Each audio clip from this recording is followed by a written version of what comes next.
And welcome back, ladies and gentlemen, and everybody else, to game number 3 of G2 Esports taking on Mad Lions. I'm QuickShot, once again joined by Ender. This time around, Mad Lions have selected blue side, so we're definitely going to see some changes up in the draft. And Ender, I want to start off immediately by talking about the drafts. You said something that just like triggered a voice in my brain. At the end of the last game, you said, maybe when we look at the drafts, that Mad Lions comp's windows of opportunities are just smaller than what G2 are putting together. We've had a moment or two to talk about it. So, how do we feel about the 2 games that we've seen thus far and how Mad or G2 are drafting? Yeah, well, I mean, we heard the analyst desk actually go a little bit deeper into the subject as well, and everyone's saying Mad Lions are putting themselves on timers, and that in itself isn't necessarily a problem.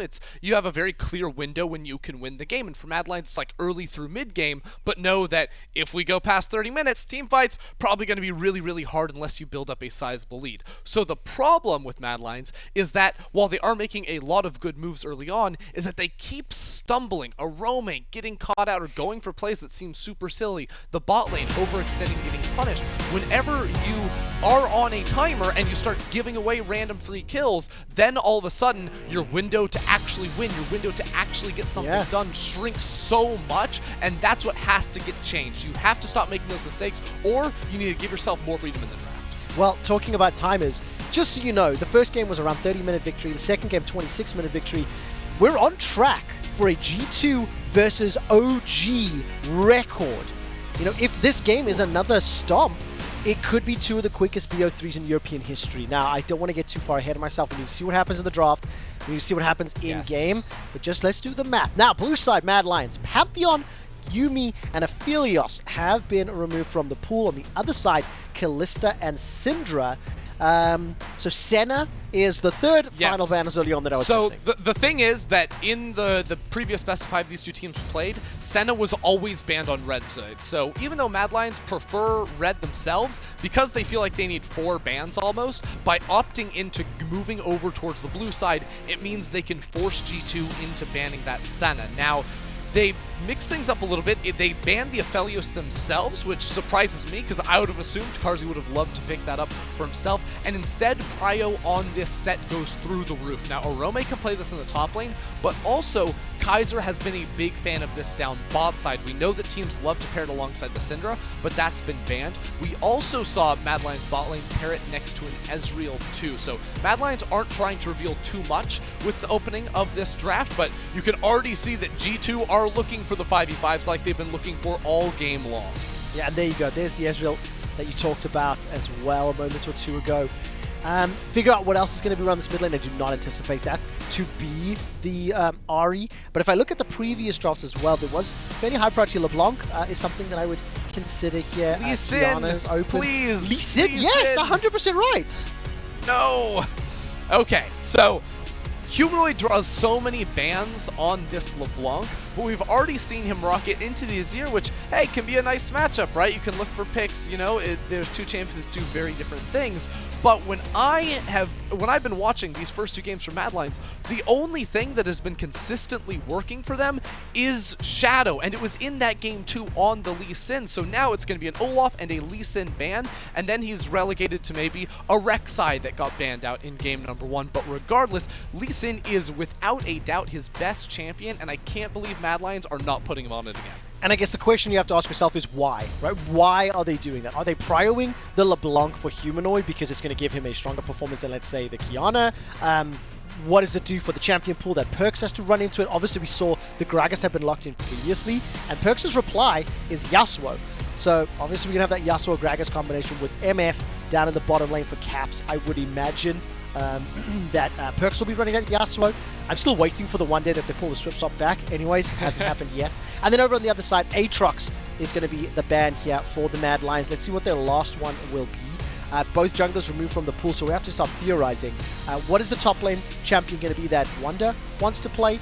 And also, what jungler is Shadow going to be locking in? Ooh, actually, quickly before we get to that, I think the Thresh ban is very key right here for the Mad Lions. Because they banned out Yuumi before, I think Thresh is such a powerful pick in the hands of Mikyx. Not just because you can make all the picks, but he's so versatile as a champion. Having the Lantern to, escape almost a misfortune from a bad situation was a good choice from them. Now, G2 have clearly opted into the full-on teamfight option. In the top lane, they can go a lot of different directions for Wunder. It could just be a beefy frontliner that initiates. What I actually would prefer is a Nico for Wunder. It figures into, you know, the good teamfight option. You go glacial augments, you can also engage fights, but you also need a source of magic damage. I feel like even with the Gragas in the jungle, another one would be great, and it plays very well into either the Renekton or the set here, so G2 could just go full lane kingdom here by locking in the Nico, and then I'm not sure what Mad Lions do. Yeah, we still don't know whether that set is going to go support. They could still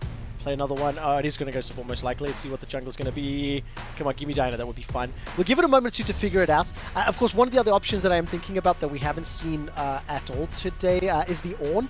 Is another champion that we haven't seen a lot, but it has been featured very heavily throughout the course of the playoffs. Jarvan will be the final jungler now locked in for the Mad Lions. And now we see where does Wunder want to go? What option will he want to play for on the other side? So again, he sees 3 melee champions. This is a glacial augment spot if I've ever seen one.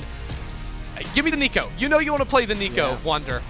Oh, it's going to be finding out in just a moment or two. Let's zoom out and take a look at the team comps. It's going to be the Ornn, traditional, standard / safe. Ornn versus Set, how many times have we seen that? But what do these two team comps do together? For me, it feels like Wombo for G2 all over.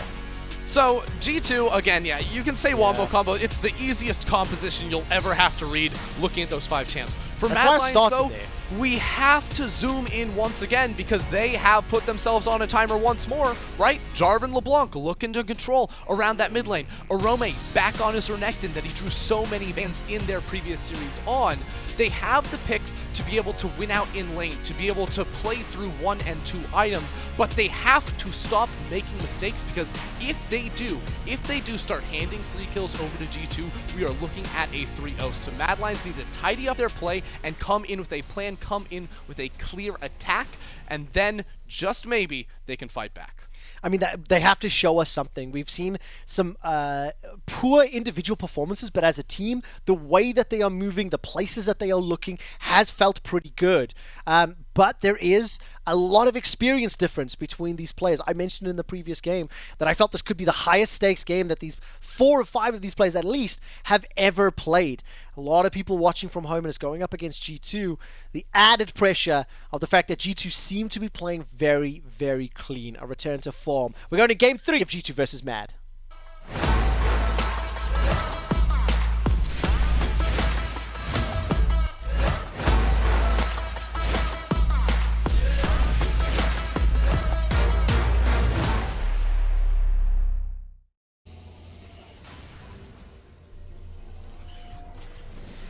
And welcome to Summoner's Rift for what could be the final time of the evening. Just a quick reminder that whoever wins today goes on to face Fnatic tomorrow. The show will start at 3 p.m. We have a live musical performance starting at 3, ready check at 4, an opening ceremony at 5 o'clock. Let's see who will get there. G2 Esports are 1 win away. Mad Lions would have to do the unthinkable. Let me see if I can remember the copy pasta. There's no ways Mad Lions can come back from 0-2. Congratulations, G2. I think that's how the meme goes. Yep, that's how it goes. But I'm going to go back to something that you said, and the timing window, and the fact that we need to see Mad Lions, deliver as far as it goes in terms of getting the early game plays and movements. When I look at the mini-map and I look at how icons have been swapped, have they really put Humanoid's LeBlanc into Wunder's Ornn? Yes, they have, Trevor, and I think this is 100% the right decision, right? Like, putting Renekton into the Yasuo is actually the goal here, because Renekton controls Yasuo very well in the early game. Yasuo is the type of champion that wants to, like, dash in and out of minion waves, use his wind wall to be able to last hit minions pretty easily, while Renekton just hits him with the 1-2 punch, stuns him up, and does very well right there, as bot lane already Caps getting blown up. Kaiser and Carzzy doing work. A lot of damage been put down. Flashes are available. Caps has still got the heal. In draft, you talked about how Kaiser is a huge fan of the set and he manages to make it work. And now I'm going to go back to this mid lane point. Orome has been beaten up and bullied all series long. He's now in a matchup that is, let's say, favored. And now the pressure is on to deliver against, in my opinion, the greatest Western player of all time, PERKZ. So the pressure is high, and this is a great move from Shadow. That's the stun into the flag and drag! Nicely done by the Mad Lions. Haven't got the kill just yet. Come on, no! no! Oh, I got so hyped. You got really hyped, Trevor, and so did the Mad Lions when they thought they could get a kill there. But no, PERKZ just dashes through Orome there and escapes. Orome now down the flash, and it's because Shadow went for a little bit of an unorthodox gank. He started blue buff, so you assume you have like 20 more seconds there if you are PERKZ before the gank comes through. But even though the timing was you know, threw PERKZ for a loop there, Shadow doesn't have the red buff, so slowing him down isn't going to come through from those auto attacks. PERKZ doesn't have to flash away, and now it becomes so much harder to punish around that middle lane, which was supposed to be the focal point on the map for Shadow early on. Oh man, I apologize to everyone wearing headphones. I got quite loud there, but it's just the timing of the potential kill in the story. Nevertheless, again, focus, direction. Shadow has been the consistent performer here on the Mad Lions side, and he's already at least made a play, albeit it was unsuccessful. I like the fact that Carzzy and Kaiser were taking the fight to Caps and Mikyx early on as well. So small advantages across the Rift in the CS numbers.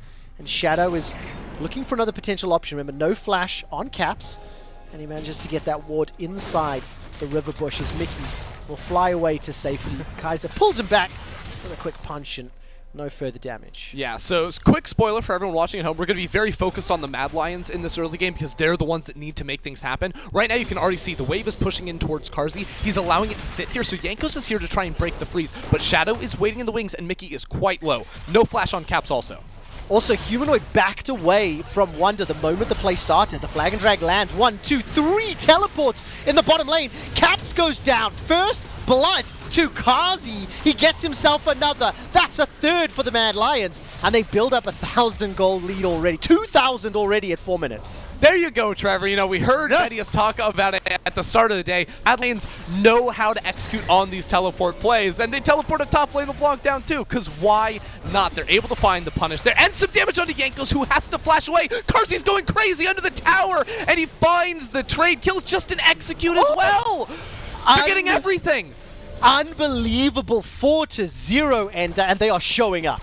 They absolutely are, Trevor. Already up 2,000 gold, I think, if I caught the numbers right on that one. It's a great read here from Shadow, who is around to punish Jankos, who commits to the play. But they're down at teleport. PERKZ not rocking one of those in mid lane, and Mad Lions are all on the ball. They're all ready to jump in, and this is the focus we needed to see out of them in this game, because so far this series, when Mad Lions are the team that is making proactive plays, they are executing well on them. It is working out. It's the lull states where they are not making that happen, and we're seeing one right now. Okay, so there's a reply back. Orome, he's used the flash much earlier, lost the TP. Now Kaiser throws himself into the mix. G2 have got themselves one kill. They're looking for a second. That's a gigantic shield that keeps Kaiser alive. Oh, he steps right back in. Where's the support? What was that? What is he doing? That was the mistake that you cannot afford to do. Yeah, now PERKZ is coming around here. They might want to get... There's 5 members in the mid lane for G2. Shadow has to run to the hills, as G2 will be able to find more turret plates around the mid lane. This has been the series the whole time. Mad Lions throw a punch and G2 fight right back. Unbelievable. That had to have been a misclick on Kaiser's side. I'd love to hear from the players at some point as to what's happening. Now, let's be frank about this. Yes, conceding one kill is not by itself bad, not in isolation, but all series long, conceding one kill, maybe each, is what has led to problems for the Mad Lions. Kaiser and Shadow are going to take the Blast Cone over into the Dragon Pit. They still maintain a very good gold lead, and they will secure the first Dragon of the game. Now we need to see how do they push this lead further. PERKZ has swapped in the mid lane. He's now gone to top, and it looks to me as though Humanoid is either just warding up or he's leaving that lane to match the Ornn. And I want to keep tracking how these lane assignments play out, because it has such a huge impact on how the next few minutes go. Yeah, we'll keep seeing the dancing for a while as Kaiser hops over the wall to find out Jankos here. Yeah, they do indeed, and that should just be an easy kill. Jankos, no flash available, no ultimate either. Drop a flag on his head. Will it land? That's the question. No! He's alive! What? And now Kaiser's gonna die for it! Unreal. I do not believe that he got away with it. I've been waiting for cooldowns, melee champions just trying to chase him down, and it didn't work.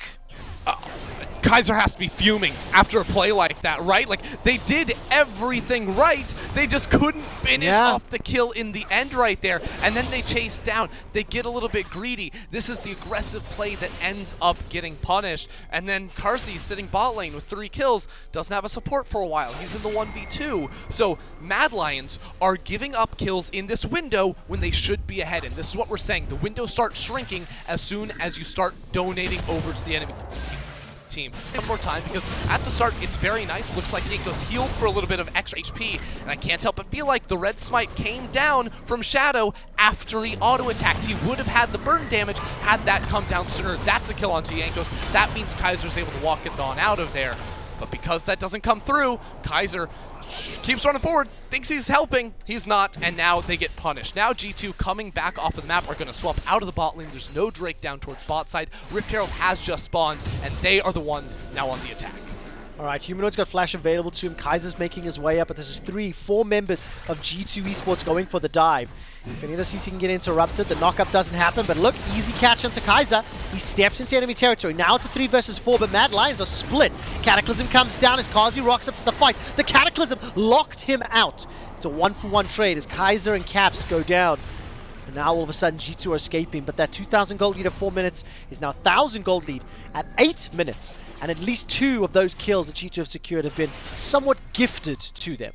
Yeah, they definitely have been picking up a lot here, even though that was the first time they were really, you know, punching the gas, trying to look for a dive. They had a little bit of misdirection too, swinging around, thought they were going on towards Humanoid, but it really was Kaiser being punished one more time. Already died 3 times trying to help out the rest of his team. Yeah. And eyes just have to move. You know, we've been focused on Shadow so much throughout the series and how he can impact the early game. Well, he's still going to be very important in this one, but as the game starts to get a little bit closer with G2 getting more kills in these fights, it will be Carzzy versus the world. Can he stay alive against Gragas, Yasuo, Rakan, or like everyone's trying to dive onto him? He has to find some way to be able to do the damage. Yeah, of course, and like when you talked about Shadow at the beginning of that, he's got 100% kill participation thus far. He really has once again been very, very active and all over the place. Caps and Mikyx trying to shove down that tower will allow Mad Lions to pick themselves up the Rift Herald up on the top half of the map. This is uncontested. Carzzy on this Ezreal. 350 gold bounty to his name. Here comes Jankos. He wants himself a new pair of shoes. And Orome is going to get run down. It's just a matter of time. Barrel comes back. I need to stop saying it, because what I think are obvious kills, twice this game have not been obvious kills.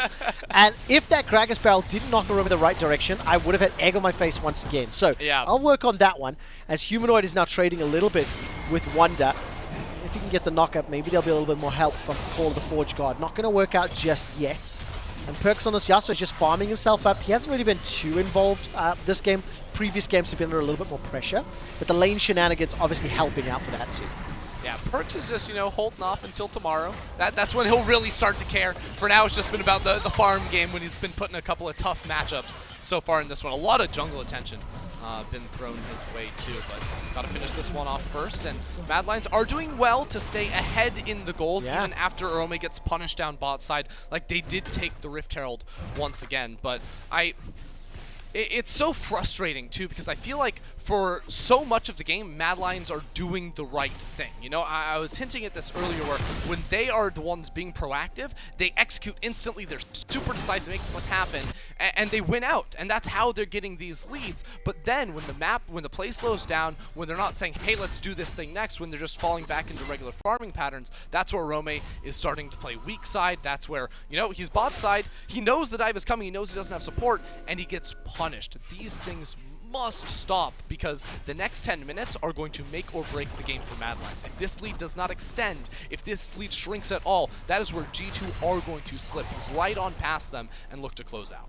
Yeah, no doubt about it. And there's so much on the line. Mad Lions, the surprise of the Spring Split. I called them the Roaring Rookies. They were able to rampage their way into finals weekend. And they gave us one of the most exciting BO5s that we've seen a couple of weeks back. They've got a very strong lead for the time being. No challenge here for Shadow. He's going to pick up the second Drake of the game, uncontested. But this is the time frame, pardon me, where Mad Lions have started to falter. And this time around, Kaiser escapes with his life. There was no damage support backing up a Jankos there towards the river. And Mad Lions need to just tidy up their play, not concede the same individual mistakes that they've done previously. But also at the same time, They also need to accelerate the game because, Ender, we talked in the draft, there's this window of opportunity where Mad Lions want to be ahead, and G2 Esports just won't give them that chance. Look at that. I mean, what are you supposed to do? You cannot go anywhere when G2 commit to the targets. Well, it's been really hard for Mad Lions to get much control anywhere for a long time because Kaiser died so much. He only just now ticked over to level 6, so G2 have had pretty solid vision control for the majority of the past few minutes, and now they will be focusing down on knocking out the bottom lane turret. Again, I feel like Mad Lions have to just look for something big now, right? You have both teleports up between your solo laners, so maybe look for a flank play here. That's going to be the call. It will be indeed. Remember, ultimates have been used in that previous engage. Kaiser goes for the flash pull back. We'll be able to get the kill now onto PERKZ. And now all of a sudden, Wunder's the target. Mikyx going to arrive here. Quickness is available to him. He can use it to buy some time. He does. Gets the two-man knockup. That buys enough time for Wunder to run away. Jankos has arrived. And he's got the Gragas barrel available to him. We'll throw out at least a slow from the Q and flash over the wall. But that is Mad Lions putting together 2 kills in the bottom lane. Hey, that's a massive win for them right there. I mean, the 2 kills, but also flashes on 2 big playmakers from G2. Jankos and Mikyx not going to have those ones up, but the action might not stop here, Trevor, because Jankos looking to get over the wall potentially as Wunder's teleport comes in. We'll just force Orome and Humanoid to back away from that tower, but the gold is going to start snowballing because while the play was happening bot side and Mad Lions got the big team fight win, they also denied minions in mid lane, denied them in top lane. Carzzy was picking up on turret platings as well. So even though when you look at it, it's like a 2-to-1 kill advantage for Mad Lions, it balloons much, much more than that, Trevor. Yeah, absolutely the case. And taking a look at the setup here, it was a really good just initiation and the right call from Mad Lions. Yeah, I'll take greedy recalls for 500, Trevor, as Wunder right underneath the tower. The teleport to the flag will enter Orome in towards that fight. Humanoid doesn't even teleport for the last time because it's just a 3v2. Surely Mad Lions are going to win this, but G2 often will try to commit towards these plays without recognizing, hey, Humanoid can teleport down as well. So when Mikyx goes in to try and save his top laner, Jankos does the same. That's going to be another death onto Mikyx. That's going to be another flash blown by Jankos too. So had they just given up, they probably would have gotten much more off of that play, but instead called down a lot as Wunder looks for the turn on Orome. A lot of damage onto Orome. That's a flash committed as well. Wunder has managed to get the knockup. That allows PERKZ to enter the fray. It will find 1 kill, and Mad Lions can't get a reply back.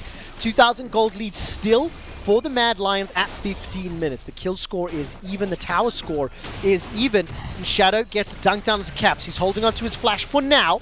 Will finally get away. The knockup will not connect, and Mikyx's forced to fly back to safety.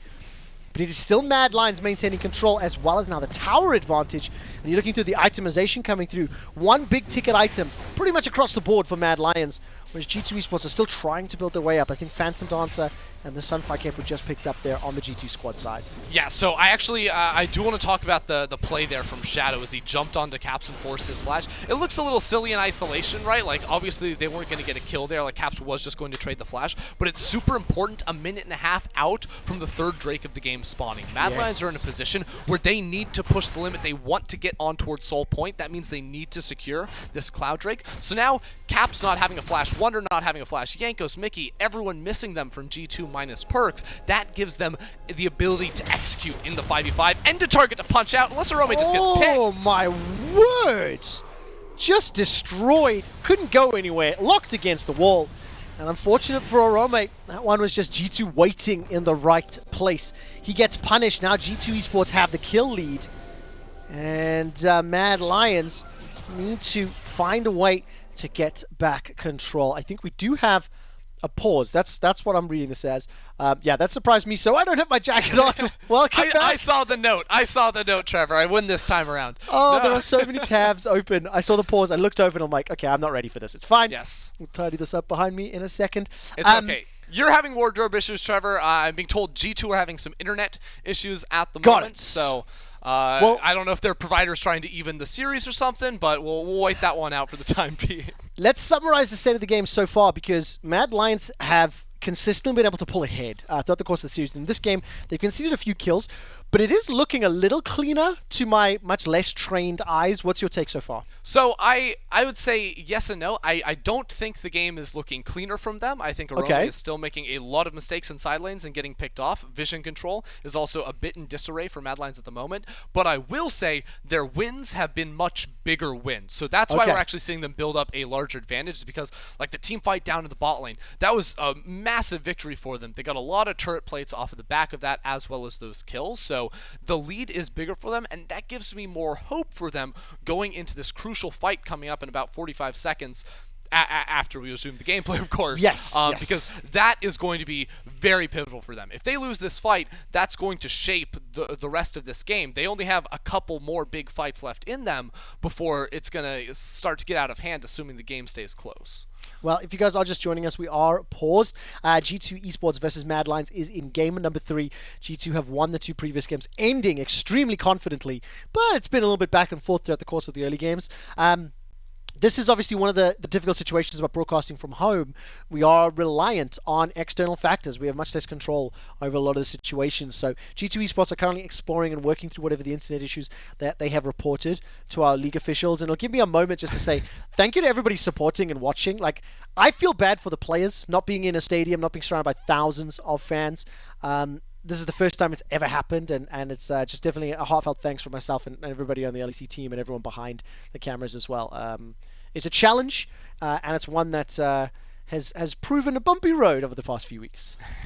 But through all of it, we are EU, Trevor, and that's what matters. That's it. I know everyone's going to be spamming that for us. No, it's been an interesting ride, I would say, for sure. Yes. Here, trying to get the online broadcast up and running, but I was thinking coming in today, because I've been in the arena now I think 3 times myself personally for like a semifinals cast before the finals on the next day, and you always get super hyped with all the energy of the fans around you. And I was like, will I actually get that hyped again? But yeah, lo and behold, 30 minutes before going live, I'm like, I'm so ready for this. This is gonna be awesome, and I know we still have so many wonderful fans watching all the games, so we do it for you guys. We actually had a conversation, a little bit of insight into Shoutcaster prep, where Ender and I said one of the notes is, if we get too excited, bring it back. Like, let's dial it down, because there was a lot of excitement. Now, there's a lot to be excited about. It's a semi-final.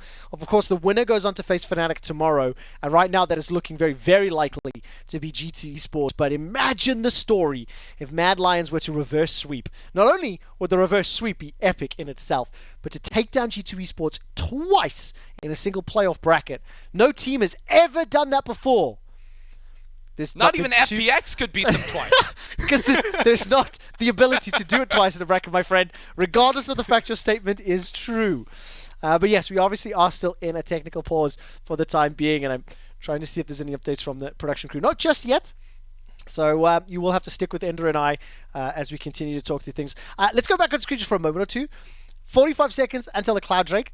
What are expectations for Mad Lions after that? Like, let's live in the world where they get that Cloud Drake. I mean, how much time do they have? We're 16 minutes in game until you think G2 squad can just, like, quote unquote outscale. Well, you can't really point to a specific timer, because it comes down to like the items on the different players and whatnot. What I feel like is the thing for Mad Lions is that when you gear them up for like the full 5v5, like they just execute worse in the front to back team fight. So they do have options later on in the game, like assuming Humanoid can be super relevant on this LeBlanc. The Ezreal, if you can kite, can pump out a ton of damage, but realistically, as soon as we're hitting like 3 items for the side of G2 and they gear up for that full front to back, it's just going to be really hard to run into G2. And all of a sudden, if a Jarvan's trying to initiate a fight and diving in, well, that's actually not the fight you want to take. Mad Lions are going to have to really re-gear their entire play style, assuming we get into those later Baroned up fights.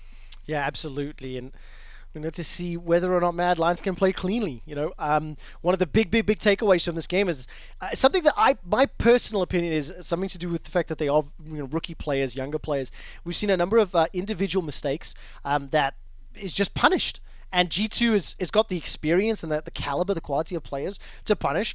Comparing these 3 games that we've seen versus, the 3 games of when these 2 teams played 2 weeks ago, G2 much more refined, much cleaner, and I think also much more on top of the drafts. I feel like they've put together comps that they can play very well, and they've been helped a little bit by some mistakes on the Mad Lions sides, but overall, significant growth from G2 having lost 3-2 to Mad Lions just a few weeks back.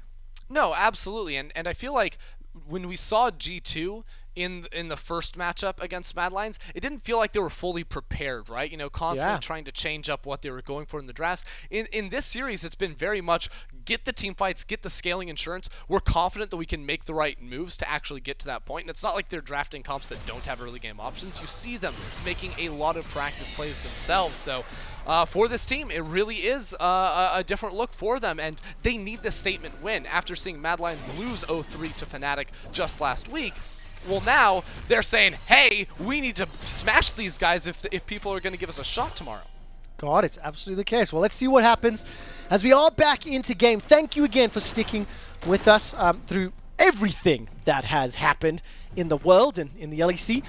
Quick summary once more. Mad Lions pulled ahead in the early game with a very great teleport down into the bottom lane. But now G2 Esports have been scrappy enough to find themselves a bunch of kills. Wunder and Jankos currently built themselves up 3-1-2, 3-1-5 score lines. And we are live with the Cloud Drake. And PERKZ has taken a lot of damage from Humanoid, so that could help them a lot for the setup. So it's pivotal coming into this fight. Remember, Caps just had to burn his flash to escape from Shadow's Cataclysm. So this is a perfect window for Mad Lions to try and play around this. They have flashes up. Shadow's going to have his very soon. It's very hard for G2 to actually walk into the river. So keeping in mind that G2 are assuming that they have the scaling advantage, they take this much later, they don't actually need to contest that Drake. And this is what we see from G2 all the time, is when they don't have their major item breakpoints. Like you can see, Ezreal with 2 items right now against an Essence Reaver. Mad Lions are just going to win the fight, so G2, instead of wasting time in the bot lane river, they're going to trade topside. They're going to pick up the enemy blue buff. That's a small victory. They're going to knock down this top lane tower. They're going to trade, because trading keeps it close and gives them more time. Yeah, and of course, 2,000 gold at 18 minutes, it's going to be more valuable than at 30 minutes, etc. So, very smart play, something we've seen a lot from G2. You talked about it earlier this series as well. And there's the tower finally going down, so Orome is going to keep shoving out the bottom lane. 4 towers to 2 in favor of Mad Lions. The Cloud Soul will be up and available in 4.5 minutes time. Baron will be up and available as well. So now we start looking at visions, now we start looking at setup. It's still a little while away, of course. We need to control some more waves before we get to placing all those wards down. But for the time being, Jankos is going to make a small play on Orome. Actually, it's not a small play. That's a big one. It was when the flash came in, and Orome is just going to get run down. Yeah, he gets knocked up into the air. He throws the flash out. Flashing? And the bullet time comes down as well. G2 are trying to break Orome's mental. He is 1-6-3. Yeah, everything was super telegraphed there as well. You actually saw both teams taking major resets. Mad Lions recalled 4, G2 recalled 3, and Orome is the one that stays on the map. But when your team recalls, you know no support is coming on in there, so he pushes down bot side. G2 are able to run down and punish him, knowing that they will get the kill, especially Caps on the Misfortune. So much movement speed coming in through that love strut. So she gets down there, drops the ultimate. They get yet another kill on towards Orome. And while, again, it doesn't mean too much in the grand scheme of things, it's just a couple extra 100 gold going the way of Caps and Jankos here. These mistakes slow down Mad Lions, because coming off of that reset, they were supposed to be attacking. They were supposed to be going in big time here and to attack the top side of the map before this Baron does end up spawning. I really like this freeze frame, by the way, because you can actually see what looks like a sword animation. Is that the Mystic Shot, I assume, or True Shot Barrage? I don't really play the Battle Academia Israel skin, so all I'm looking at... You're the only one that can see this right now, Trevor. So right! Everyone else is looking at our faces. Oh, my word. Okay, so... I'm glad you're committed to the play-by-play, though, Trev. We have a really, really, technical setup. There are so many different tools and software pieces. And even on how we actually get the game, I'm looking at a gameplay footage just on a still screen. I honestly forgot that that's not what everyone else was looking at. So I'll try to I'm going to take a snapshot of it. Hold 1 second here. I'm going to go print screen, and I'm going to show you what I was looking at when I get some time. Right now, we have to fill some airtime, so I will not be able to share it. Yes, I can do my tweet in a moment. Shocks, cover for me while I do my socials. Okay, you got it, Trevor. That's what we're here for. As we take a look at, I guess, the game state at this point in time. We're getting, sure, but it's a good refresher. So sorry for the issues, guys. As I said, a bit of internet issues on the side of G2. It is Berlin after all. But yeah, analysts. If we ramped up to kind of G2 being super aggressive in game 1 and then Mad being super aggressive in game 2 and now both being super aggressive at the beginning, I think we've got a spicy game on our hands. I don't know what's happened to Vedius. Do you think G2 know what teleport does? Do you think they keep track of teleport discrepancies? Like, oh man, everything was.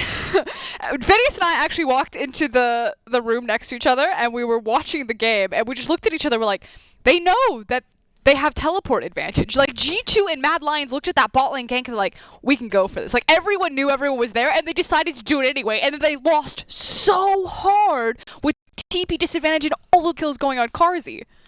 So, before all that, I just kind of want to give huge props to Kaiser, because something that Frosk said at the very beginning of the day He's so is good.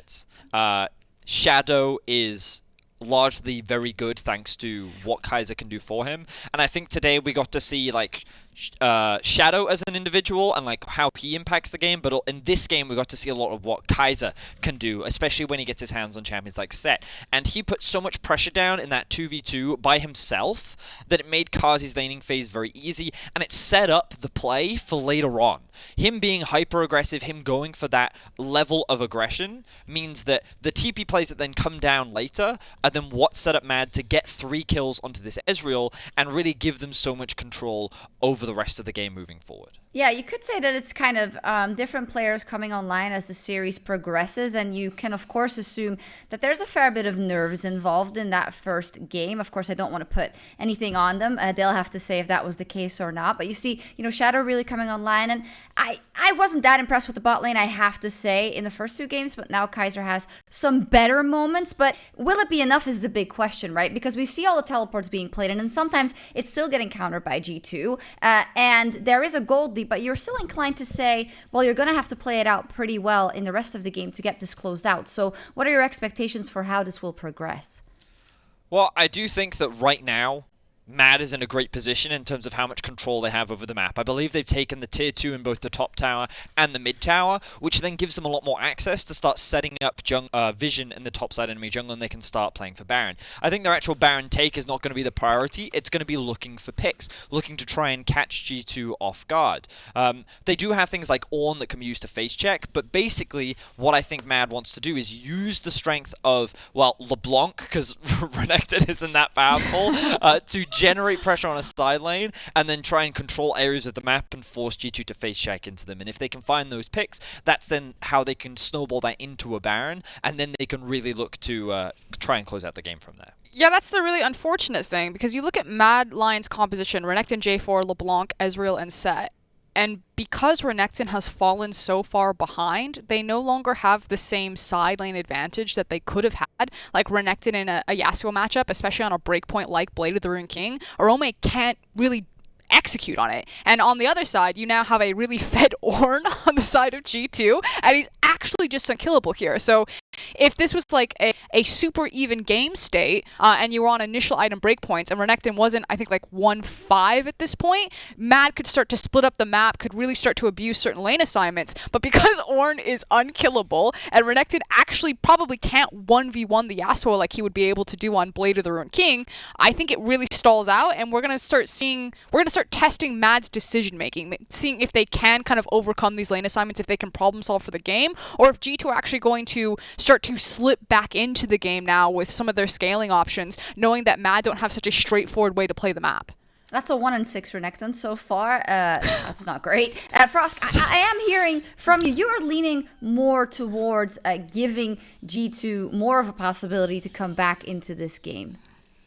I mean, I think I say that because it is G2, and again, like that small whisper in the back of your head that you can never count them out, and because things did go pretty drastically for Renekton. Like, he's not the most important champion in their composition. They still have like the Ezreal, and Kaiser and Carzzy are playing really well, and if you don't have pressure on the back line to Ezreal, he's just going to scale indefinitely. But G2's composition can have pressure onto the back line.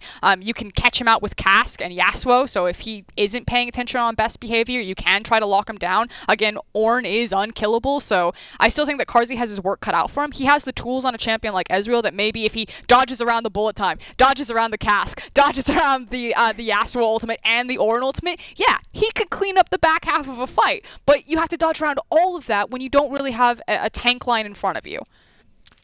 I agree with Frost because I think that when you look at Mad's comp, ultimately it's a poke comp, right? You have Jarvan and you have Set as a front line. LeBlanc, Whether the Renekton is there Spear. is not, like, is whatever, yeah. But like Renekton is kind of an addition, but you kind of have them as a back front line, and then the LeBlanc and the Ezreal kind of jump in, do a little bit of poke, jump back out again. It's like that constant back and forth, right? And you kind of want to chip away at the enemy, but the way in which you counter poke is hard engage, which G2's comp is full of. You have Rakan, you have Ornn, you have Gragas, and you have Yasuo ultimate to follow up on any of these initiation tools, on top of the fact that Misfortune ultimate is there as well. So the thing for Mad is the way in which they actually break into the base of G2 is by splitting G2 up. Because the worst thing they can do is group up as a 5, try to siege in mid lane, and as they're hitting that tower, an Ornn TPs in from behind them, and then just presses ultimate, and then Gragas comes in, and voila, teamfight won for G2. So just given the circumstances that they're in, the game is easier to play from G2's perspective, because all they need is 1 or 2 good fights, and suddenly they're in control of the game, which is why we're putting so much focus and attention on Mad's decisions over the next few minutes are going to be extremely important, because one bad step, if they do accidentally group, G2 just has to press their R buttons, and then all of a sudden, that big wombo combo that they've drafted for themselves can come together, and then that's how they instantly have control over the game once more. And it's something that we're always going to be questioning about Mad. It's, can you make the correct choices? Can your lane assignments be right? Do you have the patience to play a composition like this? Because when we have seen Mad succeed, it usually is when they're playing more of these wombo combo style of comps. They really love to run like the Misfortune and the Jarvan throughout the regular split. And all you really need to do is rely on like your fearlessness and your team fighting. When you have to play a slower game because you're trying to make up for Renekton, when you have to set up objectives and be much more patient about your vision control because you have to play the poke game, that's when you're left open for holes. And against a team like G2, who's been in that situation, I don't know, hundreds of times, you slip up once, you don't follow through with the steps, and G2 will find the sucker punch. Yeah, and I think that we have seen examples, even last week when Mad and G2 played against each other, of where they were able to find these good setups and good executions. It's just when you get into the mid-game portions, like, these lane assignments are extremely important. And I think one of the big things for Mad specifically is Orome is usually playing weak side champions that even if they fall behind, it doesn't matter. Like, the Maokai is a great example of something that you can just plonk him on. Same with the Gangplank, where even if they fall behind, he's still going to offer some value. But Renekton is just like a walking blob. Like, he doesn't do anything. He's going to be so irrelevant in these fights. Maybe if he jumps onto the Misfortune and he's just like obnoxious and keeping Caps out of the fight, then that's definitely one way in which he can generate value, but it's so much harder for him. So in the current situation, it feels to me that Mad is very much playing a 4v5, even though their LeBlanc and Ezreal are still very, very strong. So that's why there's like a lot of question marks, a lot of hesitation. It doesn't look like a clear-cut route for Mad to actually close out this game. All right, hopefully we'll see what happens. If you're just joining us or wondering what is up, well, currently G2 is up 2-0 over the Mad Lions, and we are in the process of Game 3. However, it's been paused because there are internet issues reported on the side of G2 Esports that are now being investigated by league officials. Of course, we want to ensure that everything goes perfectly for both of the teams, and maybe it's a welcome stop down for both sides, I guess, because Mad is still up against it. And I think that also factors into probably your analysis of how this game can go, because they are now put in a position where they have to win this game to stay in the playoffs altogether. So they have to hit every box perfectly, tick every box perfectly in order to close out this game. But the fact that it's going so much better should be a huge upside to start with. And I think it's also about mental endurance.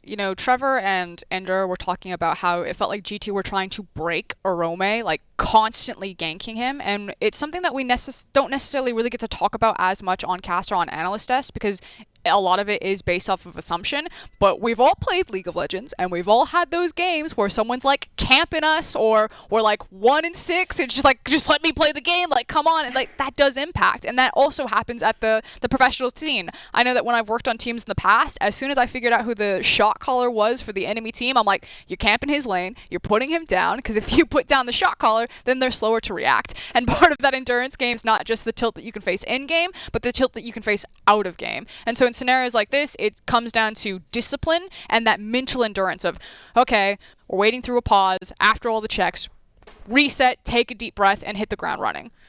And it's always the big question, especially for rookie players as well. We've had in Europe a lot of young players come onto the big stage for the first time, and they're not able to perform at the same level. The pressure of the lights, the pressure of being in a final is heavy. And we talked at the beginning of the day how there's no pressure on Mad's shoulders, because regardless of the outcome, a lot of the weight falls on G2. If they lose, it's really bad for them. If they win, then okay, they beat Mad Lions. And I think that for Mad, the aspect of pressure is still that you are so close and you have the opportunity to make your first final in your first split. And when you're going up against a team like G2 that only knows being in a final, this series probably isn't even on their mind. They're probably already thinking about how they're going to deal with Fnatic in the final. Whereas Mad, you can understand that a situation like this could be way more challenging because they're like, we're so close. All we have to do is get back in, and now we're 2-0 down. Like, our top lane is being absolutely massacred, and it's difficult to say. Like, again, we're just making assumptions. Yeah. We don't really know for sure. It's all just speculation at the end of the day. Until the players tell us exactly how they feel, we don't know. But it's one potential aspect that you're looking at in a situation like this. And to go back to the original point, I do think that a pause can be very valuable in these situations to help you get that mental reset, help you just take a second to think about how you want to approach the next few steps, and then go back into the game and hopefully pull that one out. If we kind of think about what happened in this game so far and the two previous games, since G2 is still on match point, let's hypothesize a little bit. I don't know how much time we'll have, hopefully not too much of it, of kind of what we saw from G2, what we were expecting, what we actually saw, and how that may set them up for tomorrow. We keep going back to these same lanes, I think, in this matchup. We talk a lot about bot, we talk a lot about jungle, so tally it up for me so far. How good has Jankos been performing? How has the bot lane been performing? Well, I think Frost and I spoke about it earlier, and we're like, Cap seems quite champion dependent. I think it's Ezreal. Clearly looks very good. His Vayne got a very early start, so I think until we potentially see more Vayne games, we're not going to be able to say for certain. The one thing I can say is that Mikyx is playing out of his mind. I think that he had a fantastic series against Origin last week, and even though a lot of people are just like, oh, well, he's playing Yuumi. He's playing Yuumi really, really well. And I think that the fact that you get to see his Rakan again today, I think doing everything in his power to keep Caps alive, and Caps' positioning in this game has been pretty questionable quite a few times, and obviously playing MF against a Java is no easy task, but even then, and so I think that, yeah, on Caps I'm still kind of like, you know, he has his good points and he has his bad points. I think Mikyx is playing super clean, and I definitely think that Jankos has been solid overall. I think it's always a question with Caps. Like, as a mid laner, he just had this aura that you had to play around him because he was going to go for the play, and like, you're either there to help him with it or you're not. And like, Caps was good enough that he would go for the play, and even if it was a 2v1, he could like outplay the scenario. But on the ADC, he doesn't necessarily have the same tools that you would equate with those champions. So on champions like Ezreal, where he's able to like hippity hop around, or Senna, where she can use her mist to kind of kite back into safety, I think it covers for a lot of some of Caps' positional errors. But on someone like a Misfortune, who is, you know, relatively low range outside of her ultimate, yeah, she has a lot of movement speed initially for rotations, but usually in the middle of the fight, you don't necessarily get to utilize Strut. I think Caps is really exposed on some of the growing pains for these champions. Same thing with like his Varus. I'm not sure why Aphelios he's been getting away with it. I think most of the time when they run Aphelios, they're either running it with Kench or Thresh, so they have a support who's actively compensating for that, but it is also something to watch out for these lower mobility ADCs like Aphelios and MF. Okay, I've just got the note that hopefully we'll be getting into game again really, really quickly. So with that, let's set up how we think the rest of this game could go. That's why you get paid the big bucks, analysts. How do the Mad Lions close this one out? Because obviously we want more of the series, because up until now it's been pretty short and we haven't seen a lot of League from the side of the Lions. So we talked a little bit about it earlier, but I think the most important thing is that they keep applying pressure in the side lane with the LeBlanc, and I think they want to play very much a 1-4 style, maybe 1-3-1 to just keep Renekton keeping someone busy in a side lane to catch these waves, but their main goal is to gain control over an area of the map and then look for picks. Because right now, I think the LeBlanc is very powerful, the Ezreal is very powerful, and they are stronger than G2's carries, so they need to find ways of taking advantage of that, and if they can do that, then they're in a good position to get the win in this game. Alrighty, let's hope they can do it and we get more League of Legends today. Back over to you.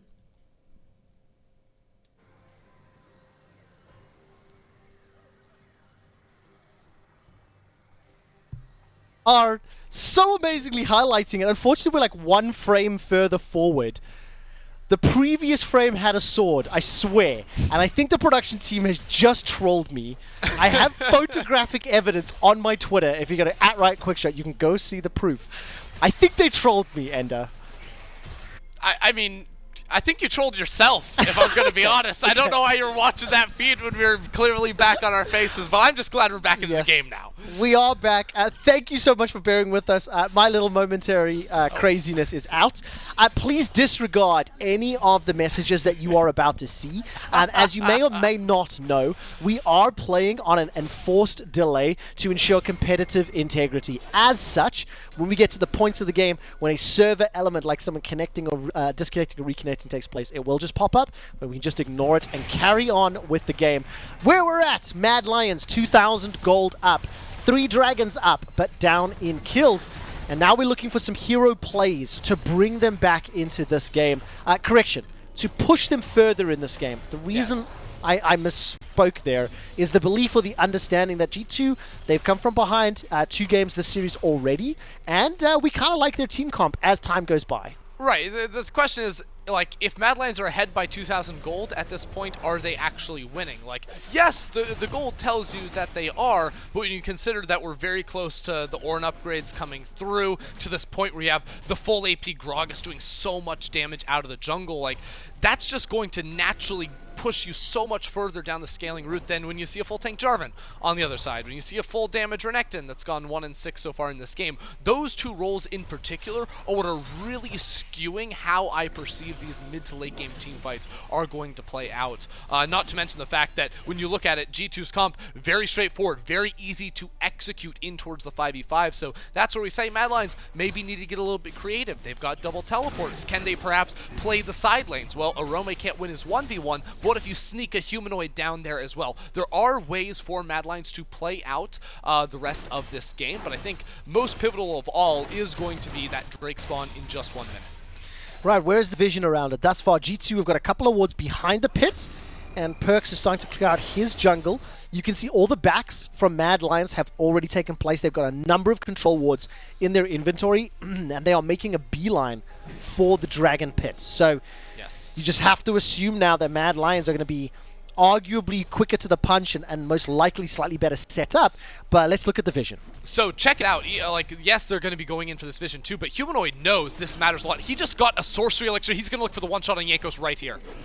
Oh, he's going to get the damage so far. The belly pop comes out. Not going to be able to get the kill just yet. Flash over the wall. It's already a shutdown, though, as Carzzy's on the board. 3 members of G2 locked inside the Cataclysm. I think they jumped in there with Shadow. Now, all of a sudden, that's a shutdown. Yes, Orome's got it. That's what Mad Lions need. Kaiser's running for his life. Turns back in. Steps forward. Mikyx jumps out, flies back. PERKZ has already used the ultimate, doesn't have a lot to follow it up, and Carzzy stays alive the entire time. Orome finds himself 2 kills that fight. He's only had 1 kill across the 2 previous games combined. And now all of a sudden, that is what Mad Lions needed. This will open up the Cloud Soul, and that might be just the punch they need to drive home a win. Well, it was a perfect fight right there for them. We said they needed to get a little bit creative. Well, that comes through Humanoid finishing off the Void Staff and saying, give me a little bit extra with the Sorcery Elixir. Even though the one-shot wasn't there on Jankos because he had the stopwatch, just getting him down low enough, finding that trade was enough to really split up the fight. And then Carzzy was able to kite back very well. If he goes down, the fight is going to be lost for Mad Lions, but he stayed up. He was able to get away from PERKZ and Wunder trying to dive into his face, and that secures them the Drake. That buys them the time they needed that gives them wanted going into the next 5 minutes of play. Did you see how quickly that LeBlanc just flew in to steal, or rather secure, the own blue buff? Humanoid managed to deny that one from an attempted steal from Jankos and PERKZ, and as I mentioned, please disregard the connection. Come back! And disregard what's... You have a series to win! Well, Mad Lions punishing the disconnected members of G2 Esports and pushing to... No, that is a joke, of course. Now they're setting up for Baron here, and at 24 minutes on the clock, they've got themselves the Cloud Soul. They've used a number of their wards to push forward. 3 items on Carzzy's Ezreal right now. He is a terror to deal with, and he's got all the backup from the rest of the Lions. It is pivotal now. Mad Lions push forward. The Baron is a possibility for them, but notice how G2 are also playing. While Mad Lions are so far up in their jungle, G2 group up with the top laner and ADC to walk through the river was looking like maybe they wanted to flank, but instead they will. No, they are going to come in as the flank as Mad Lions commit very far forward into this. Wunder is here, but I don't think G2 want to pull the trigger. When you look at the itemization, as you rightly called out, Carzzy is insanely strong right now, and Wunder, you're just going to want to recall there, buddy. You don't want any part of this. And remember, all Mad Lions need is 1 kill. If they do, it just sets them up for a fairly safe Baron play. Wunder's TP gets interrupted. He took a shot. He took a chance. And he will be donating a kill. He got caught out. No, that wasn't a donation. Mad Lions earned that kill. They pushed him out of mid lane, and they managed to find the kill. Humanoid blows up Jankos, and I think Mad Lions are setting themselves up fantastically to close this game out. Well, it's time to go immediately over towards the Baron. Carzzy has the Bork, so he can shred through this thing now. Jankos is also dead, so it is time for Mad Lions to secure the Baron buff. That's going to set them up all the way until this Infernal Drake spawns. So we are in a position where Mad Lions very likely can close out this game because the last few fights have gone so far their way. Yep. They've got all the tools they need.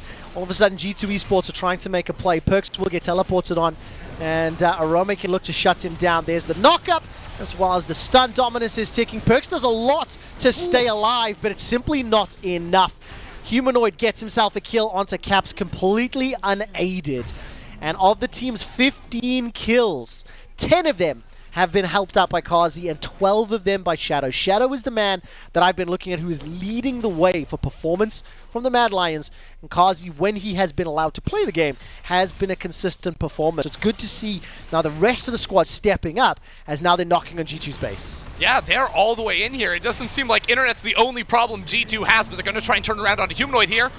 Well, Humanoid does get blown up, but at what cost? The inhibitor tower is down. Now Kaiser's in a little bit of trouble. Gets knocked backwards for a moment or two. Belly slam, body slam rather, comes out.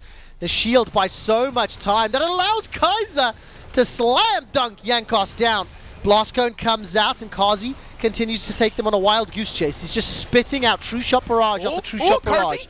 Arcane Shift forward can get the kill, but it's stepping into Caps and bullet time. I think wise call from Mad Lions. They've got an inhibitor down. They've exposed the middle one. There's still a minute and a half on Baron. Don't throw away your buffs. Just go back, buy, and go for the Nexus win. Look, Carzzy's the type of player, though, that will arcane shift forward. He likes to get aggressive in the fights. He can either win you or lose you games, but so far in this one, it has been all win-win-win for him.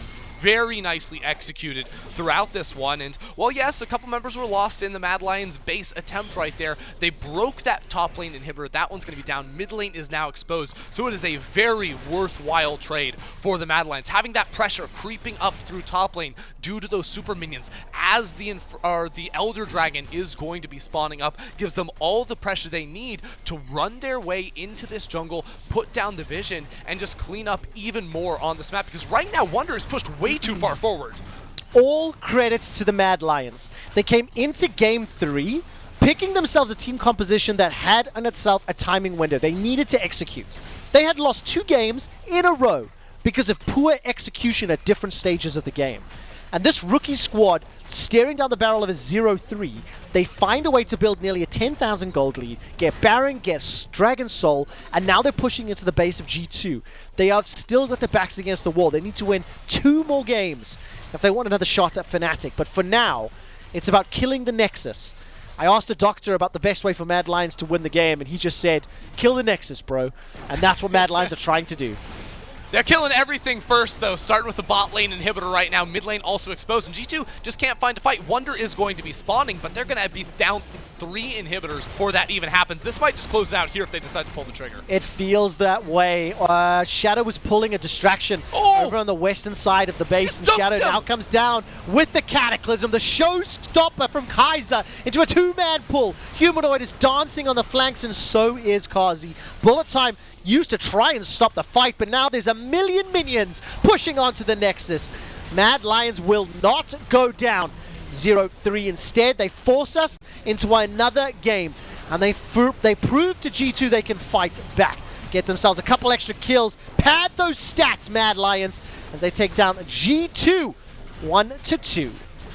How about that? Mad Lions just exploded the game right there, Trevor. I mean, it was close. They had a small lead, but everyone was getting worried. You know, we had that super suspenseful pause where we had an extra 10-15 minutes to sort of mull it over, and it just seemed like everything was getting darker and more doomed for the side of Mad Lions. But it was Humanoid who started off a beautiful fight around that third Drake of the game, where he picked off Jankos at the start, and then Carzzy was able to stay alive. It was those two players in that fight that completely spun the course of that game, because in all honesty, if that didn't work out for them, it was going to be a loss, but credit to them, they were able to pull it through. What I quite like as well is, even though Mad Lions have only picked up 1 win thus far, they're trying to play the game their way, right? They've got team comps that feel, you know, stylistically appropriate for the Mad Lions. I like the swappity swap of the LeBlanc and the Renekton in game number 3.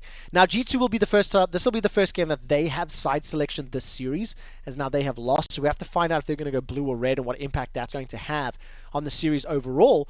But Mad Lions show they have bites, show that they can, you know, bring a fight back to G2, and the pressure's going to be on the Mad Lions. On the other side of this break, the analysts will tell us exactly how they came back, so don't go anywhere. Can you make your way to the pit? You got it! Steal a Shadow! He gets the Baron! Is it going to be enough? So now the rest of the team has to retreat. There's 2 members knocked in by Fnatic. Fnatic don't even care. It was a bait to get the fight kicked off. They don't mind. I've always tried to become the player that has the most titles, so that when I'm done playing, everyone will always compare their own records against mine. I know one thing. I can say that with confidence, that I'm 100% sure there's going to be 3 on our end of the scoreboard.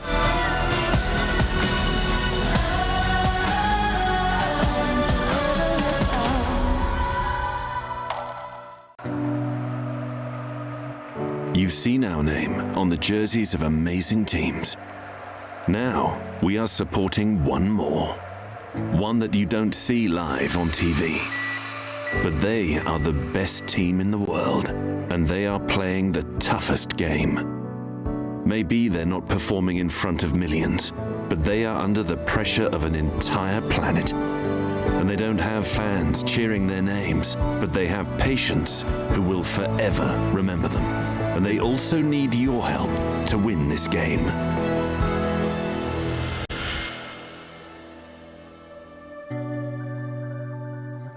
Stay home like a pro.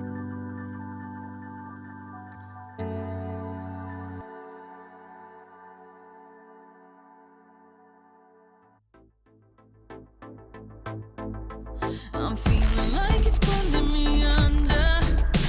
You tell me take my hand and trust me if you can. I know I'll be okay if I hold you, and I'm not letting go.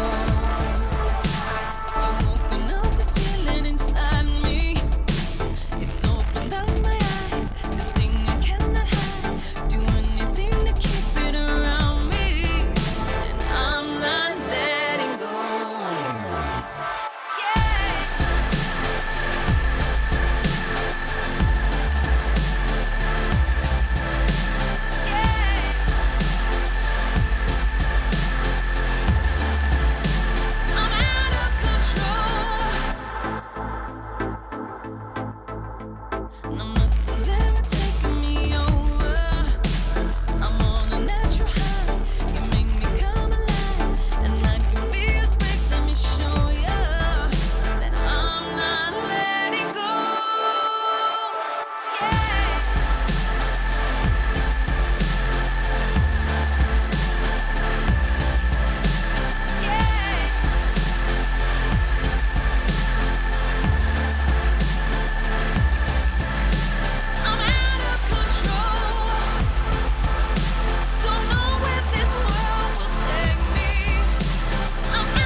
Welcome back, everyone, to the Analyst Desk. Mad Lions did it. They won their first game in the series and are currently in a 2-1 score versus G2 Esports. We had a bit of a break in the middle where we weren't sure what was going to happen, and then very promptly it shifted all the way to Mad Lions. But let's take it from the beginning. Let's look at what was defining in this draft and in the early game that got us to the Mad Lions advantage in the first place. Well, we had some questions about how Mad Lions were going to play out the game. This composition, again, was on a timer, so they needed to get snowballed pretty effectively. Initial team fights happened in the bot lane, where Carzzy suddenly gets all of these kills on the Ezreal. So you're like, yes, my Ezreal is fed. Then your LeBlanc starts to get fed. You're like, yes, my 2 poke champions are ready to go. And then your top lane kind of collapses, where they're no longer able to play side lane through the Renekton. But do not be feared, Mad Lion fans, because G2 was here to help you. They immediately ran into Mad Lions, into 2 shutdown bonuses into Orome's hands, and Orome's like, I can play side lane now. But they didn't stop there. G2 just kept funneling into them, like time after time again, pick after pick. Mad Lions just destroyed them on the map. We've got a lot of replays, Betty, so how are we gonna... Frost just spilled all the beans. Frost basically summarized the whole game, but like, I wanna like focus in on draft, and I'm gonna make it real simple. That set support, ban it! It's gotta go! It's too strong in the hands of Kaiser. This man is far too talented as the champion. The way he finds engages, the way he plays lane, like, he is just too talented on this champion, and it just sets up Carzzy far too easily. And I think that if they keep getting their hands on that champion, then Mad is just gonna keep winning. Like, I think that they are just too good, and they find too many advantages in that 2v2 bot lane. Let's take a look at the 2v2 bot lane then, because we said at the beginning of the series, Mad is very good at using those teleports. They use it to cover up some of the weaknesses they may have. Was this an example of that, this bot lane play? Well, I think this was a combination of, again, G2 seeming to forget that TPs exist, but they know that Wunder has TP themselves, but also bear in mind that Caps doesn't have Flash available, which means that once the TPs finally come through, G2 is just falling apart. They're crumbling. And it just it's all set up because Kaiser forced those flashes, those summoner spells out from Caps much earlier on in the laning phase to allow for this response to happen. But again, showcases how good Mad Lions are at reacting with the TP, because they saw the play coming, they were ready for it, instantly the double teleport comes through, and they make the counterplay happen. Okay, team. Yes. I've got a theory here. So I come from the LPL, and I don't know if you guys recall, but anytime Worlds happens and you're facing an LPL team, Cloud9 used to be one of the best teams at taking them down, because they would like always run Shen, and they'd always have multiple teleports. And the idea is that against an LPL team, they skirmish all the time. So if you just stack teleports, you're eventually going to get an advantageous fight with the numbers advantage. I think that's exactly what you need to do with G2. They're like a baby LPL team. You know that they're going to fight you, so just start grabbing your Shins, grab all your teleports, and just wait for it, and they'll fall into the trap every time. Frost, Fnatic was doing this back in 2013. I mean, it's not an old thing. It's pretty common. But, I mean, the point of the matter is everyone can pick the TPs, right? Everyone can pick the globals. Everyone can build a composition around it. But you still have to know when to execute. And this has gone the best for Mad in this game, where it hasn't maybe in the previous games. But it wasn't as clear-cut as that. We were saying in the break, or during the pause rather, there are still a lot of avenues for G2 to come back in this game. So what did Mad do correctly from the mid-game point on? Well, they found a really big team fight around the final Drake, and I think what we saw here was very good control around the objective, because pretty much throughout this series, Mad have put a high focus and priority on securing early dragons, but with this one specifically, again, they were very conscious of that team fighting power of G2, so they used this deep vision to sneak in from behind, and they found a very quick pick onto Jankos, and off the back of this, they were able to convert it into a big team fight, because you'll notice that Caps was left isolated on the back line, and he wasn't getting proper peel from the rest of G2, and the whole setup was very good, because it comes back to what we were talking about in the pause. LeBlanc and Ezreal were very strong after that pause had happened, so they needed to use that pressure to get into the enemy's half of the jungle and take control, and that's what they did. So they found those picks, they converted it into Cloud Soul, and then they just kept finding pick after pick after pick. Small note, like, I do understand that people didn't peel for Caps, but Caps also flashed aggressively to try to pick up the kill on Humanoid. That's a great point. No. That was also just a massive mistake from Caps, who's on Misfortune. He flashes, he's like, I have no escape now, and the Mad Lions rightfully punished it. Yeah, in general, I just think if you're Caps, you know, you're playing in Misfortune, so you stand still to channel that ult, I don't think that's ever a good idea if you're a player like Caps. It's just against your nature fundamentally. But as said, we were looking at how we would play throughout this series, right? And he's going to have to be on his best behavior to close out the series, as will the rest of G2. Let's close it out then for Mad. We saw very good moments from them. I have a 3-1 prediction from both of you for the series. So the one is on the board. Are you willing to change, and do you think Mad can replicate this? Information we have is that G2 is on blue for the next game. So in my opinion, Mad kind of had the perfect storm again. They had a really strong mid-jungle duo, and they had a winning bot 2 versus 2, which they took very quick advantage of early on during the laning phase. And then the way in which they set up Humanoid for success opened him up to the rest of the map and gave him a lot of freedom, especially in this matchup. And that's why I had a few question marks around the Yasuo pick from PERKZ, because it denied them a lot of agency in the early game. And so the question is, will Mad be able to get another draft like this in the series? Because they don't get choice of side this time round. G2 get choice, and I believe they're actually going back to blue side. So I like the adaptations that we have seen from the Mad Lions, but it's only been working for them on blue side. So the question believe you don't listen to me. I just said they're on blue side, Fetty. Sorry, I missed that point. My apologies. Typical. Get him, Shocks. But it was just because I was convinced that I read that G2 is blue side coming into this. So I was like, yeah, exactly. I said G2 is on blue side. Right, sorry. And then I thought you said that Mad were on blue side, so I was just getting really confused. I apologize. Keep digging that hole. My point is that G2 is on blue. Yes. And I think that's bad for Mad. Okay, that's my point. Well done. Good job. Specifically, things that I want to see from Mad Lions. I do agree. It's harder. I think blue side has 100% win participation right now, or win rate right now. I want to see Carzzy continue to get something like Ezreal, and I think it's not only important because Carzzy is a phenomenal Ezreal player, but also because Caps is really reliant on having Ezreal. Again, this is a guy that when you limit his mobility on the champions that he has, you can start to punish some of these over-eager or over-aggressive positioning mistakes. I think you try to get set for Kaiser again. Don't think you're probably going to get that one, but you'll probably get the Ezreal, and I want Humanoid to take teleport and continue to be on a roam-heavy style champion. That's all I want from Mad Lions, and if they get those things, then potentially we can go to Game 5, but I think G2 have figured them out. Okay, they have figured them out, so what is the first pick from G2? Well, if they leave Yuumi set, they could probably... Well, Yuumi will be banned. They'd have to ban what? Senna, Kalista, and Set, or Yuumi? So either they're getting Syndra, Set, or Yuumi. That's what G2 will get in their first pick. One of those champions. Or Kalista. That's what I said. Sorry. You know what? I'm just going to take my headset off. I'm just... Tensions are running high here at the at-home analyst desk. These are two people that live together, so they get on their nerves a lot when they're in this situation. Sometimes I'm just ignoring everyone. Just ignoring everyone. Yeah, there we go. I think just messing with you.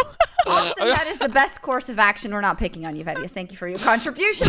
Another quick break, but then we'll be into Game 4. The Mad Lions are back in the series, but can they do the unthinkable and pull off the upset? I want the silver scrapes, so do it, please, Mad Lions. See you soon.